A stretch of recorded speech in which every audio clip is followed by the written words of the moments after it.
Hi welcome back to my channel Sriveni Dasari. ఈరోజు నేనైతే రీసెంట్గా తీసుకున్న వాల్ షెల్ఫ్స్ అయితే స్టైల్ చేయబోతున్నానండి. అవి ఒకటి కిచెన్ దగ్గర అయితే అరేంజ్ చేశాను, ఇంకొకటి వచ్చేసి వాష్ బేసిన్ దగ్గర పెట్టాను. బ్రషెస్ అవన్నీ పెట్టుకోవడానికి ఉంటుందని చెప్పేసి ఫస్ట్ సింక్ని అయితే నీట్గా క్లీన్ చేసేసుకోవాలి. క్లీన్ చేసుకొని వాటర్ పోసిన తర్వాత వాల్ కూడా క్లీన్ చేసుకొని బాగా ఆరనివ్వాలి, లేదంటే అవి స్టిక్ అయ్యేదానికి కొంచెం కష్టమయ్యేది. ఇవి స్టిక్కర్స్ కదా, మేకులు కొట్టడానికి వీలు లేదని నేను స్టిక్కర్స్ అంటించేవి తీసుకున్నాను. మార్బుల్స్ కదా అంటుకుంటాయో లేదో అనుకున్నాను, అవి అంటుకుంటున్నాయి. ఆల్రెడీ నేను రివ్యూస్లో చూసే తీసుకున్నాను. ఇవైతే ఇవి వచ్చేసి 2 వచ్చాయండి. వాటికి హుక్స్ లాగా ప్లాస్టిక్వి అయితే వచ్చాయి. కాస్ట్ వచ్చేసి అరౌండ్ నేను తీసుకున్నప్పుడు 160 చేంజ్ ఉన్నట్టుంది, ఇప్పుడు 148 ఉందండి. చూసి తీసుకోండి మీరు. రెండిటికి మధ్య లెంత్ అవి చూసుకొని అయితే అంటించుకోవాలి, లేదంటే కొంచెం అటు ఇటు అయితే ఇబ్బంది అవుతుంది కదా. ఇవి స్పేస్ సేవింగ్ సెల్ఫ్ ఆర్గనైజర్స్ అండి.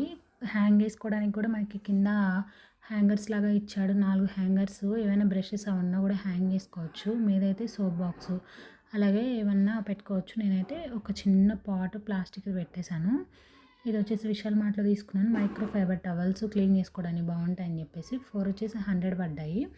ఒక పాట్ అలాగే తీసుకున్న మైక్రో ఫైబర్ టవల్, అలాగే దగ్గరున్న బ్రష్. ఆ బ్రష్కి చిన్న హోల్ ఉంది, సెట్ అవ్వట్లేదని చెప్పేసి చిన్న తాడైతే కట్టాను.